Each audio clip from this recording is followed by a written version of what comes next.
Okay, let's get into the action. The plan is to list the property. Now, in order to list the property, what we need to do is you go to your transaction room, you use this menu, send a new listing to the office. You choose your client or you add a client. You only need to actually mention when you're adding a client, you just need to mention the first name and last name because there is a star here, and that's it. And also you choose your name, obviously, right here, and you press save. So you will have your client created. Now send a new listing to the office. I already have my client created, so submit button. There is no MLS number, so it's a residential type property. Activation date, let's say it's tomorrow. You usually send your listing like three days before the activation date. The expiry date, minimum 60 days. Most agents, they use 6 months up to 1 year. 6 months is reasonable. Address, there is a star, you see, so you need to complete everything, right? Bam, bam, bam, bam, etc., etc. Disclosure of rep, data entry form, MLC, privacy notice, and all these forms are needed and mandatory because it's in red. Once uploaded here, you just hit submit. Okay, it goes to the office. Now, let's see how to complete these forms. The most important one is MLC or multiple listing contract. Here's the MLC. When you go to web forms, you will find an MLC. Blank, obviously, you need to complete it. The first part, most important part, is the seller's name and last name, and the address of their property is mentioned here. Our office is mentioned here. We usually use the head office address, so you don't need to use the branch address, just the head office address will be good. Activation date, so will be like in 3 days. I can just mention something in 3 days, and then 6 months after you will put it here. The property description is here. PID, you can find it in the tax notice. Price $7.99 in this case. The most important part of an MLC or multiple listing contract is this part. It talks about your remuneration and commission. The first part is what the seller pays to our brokerage, to the listing brokerage, right? This is the total amount that is paid by the seller. From this amount, the second section is paid to the buyer's agent. Okay, so the buyer's agent will get this amount. The rest is the listing agent commission. So in this case, it's you.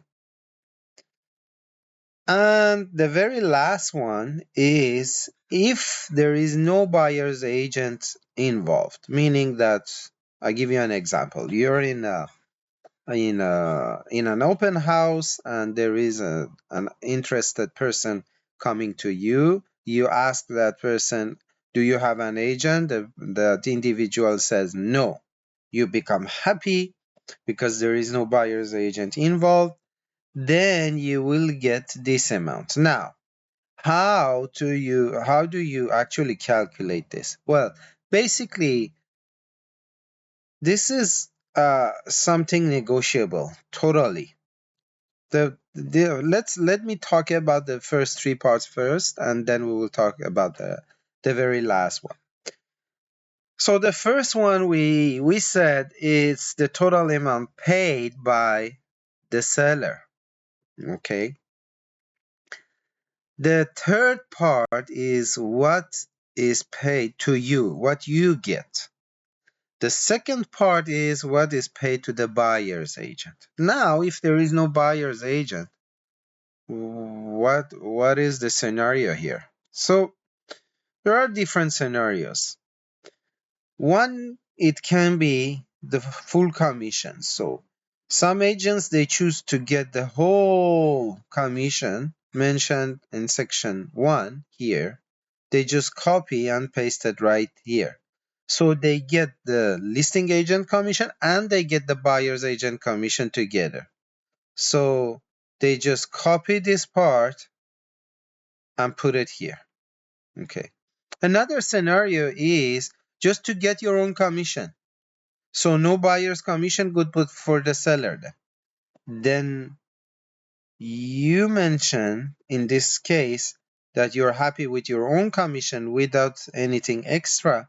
You just copy and paste your own section here to the last section here. Now let's say some agents actually they choose, including myself, we choose to have more than the buyer's agent commission but less than the full commission. So as example, you can just copy this, put it here, and mention plus $2,000. Okay. So basically what happens is you get the listing agent's commission, but you're getting an extra when there is no buyer's agent involved. Okay. An unrepresented party. I'm not talking about a dual agency. That's something else. Unrepresented party. Dual agency when you represent both parties. In most areas, you're not allowed to do that. So once one party, in this case the buyer, would be unrepresented. And you can get some extra based on that. Now, again, I repeat, first part is what is paid. That's the total amount paid by the seller. Second part is the buyer's agent commission. Third part is the listing agent commission. And fourth part is what is paid to the listing agent when there is no buyer's agent involved. Please do not forget. The third and the second section, so I repeat, the third and the second section together must be equal to the first section, because that's the total amount that is paid by the seller anyways, right? So from this amount, you pay the buyer's agent and the rest goes into your pocket after some deductions by the head office at Team 3000, right? So so this is a classic one in BC.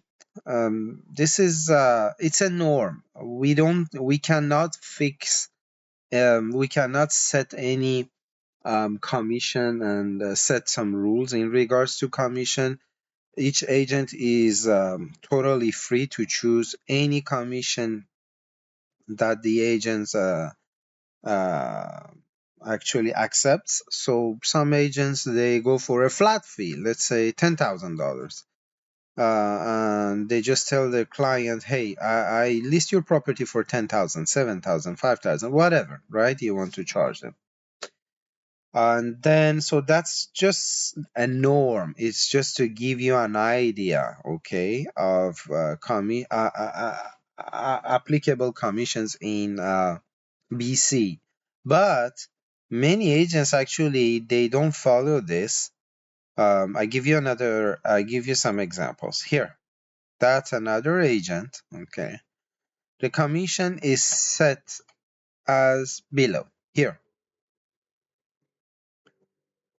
this is what the seller will pay 3.22 on the first 100K and 1.15 on the remainder plus 5,000 flat fee. Okay.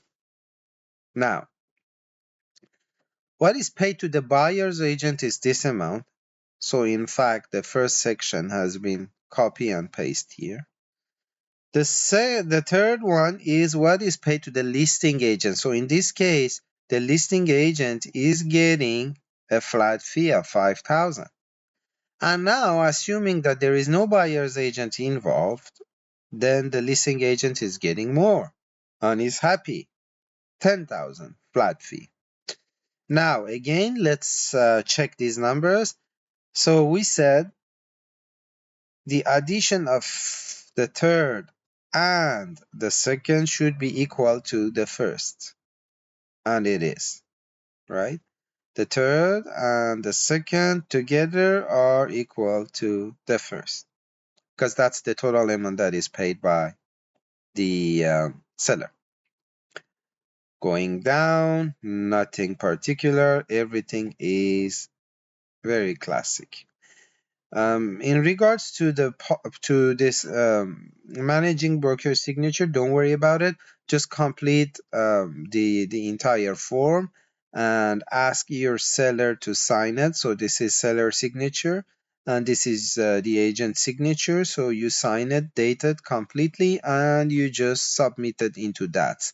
Then we will check it and sign it. Another MLC or multiple listing contract is just to give you a few examples. So when you see the MLC here, terms of sales, that's the asking price, property address, etc. Now, in this agent actually, he or she went for this kind of fee structure: 7% for the first 100K, 2.5% for the balance. Okay, that's what the seller actually is paying total. Now, from this amount, this part goes to the buyer's agent. This part goes to the listing agent, the 4%. And if there is no buyer's agent involved, then the agent will get the whole commission, buyer and listing agent commission all together. Okay, and the seller agreed to that. So again, nothing particular. You may ask, what is Schedule A? The Schedule A is basically, you can complete it, you can mention whatever service you plan to give to your seller. I personally do not complete it at all. I just leave it blank. Some agents, they prefer to do it. I don't. The reason, my own reason is because when you complete it, it's basically, how should I say that? It's a promise that is given to the seller. So I prefer not to create more liability for myself. I just do what I have to do, right? But you can just complete it. These are services. Most of the time, these are services that are paid to by the that are rendered to the seller. Okay. So another example for MLC, multiple listing contract, and another fee structure. So another fee structure here is 15,000 for listing agent, and it talks also about the remainder. Okay. Now, if there is a buyer's agent involved, is what is paid to the buyer's agent, and this is what is paid to the listing agent. Now, assuming that there is no buyer's agent and you have an unrepresented buyer, and then so you just these two people, I'm talking about the seller and the agent, they choose to go for this kind of fee structure. So it's basically the total amount mentioned in D1. Okay, so that's another fee structure, just to give you an example.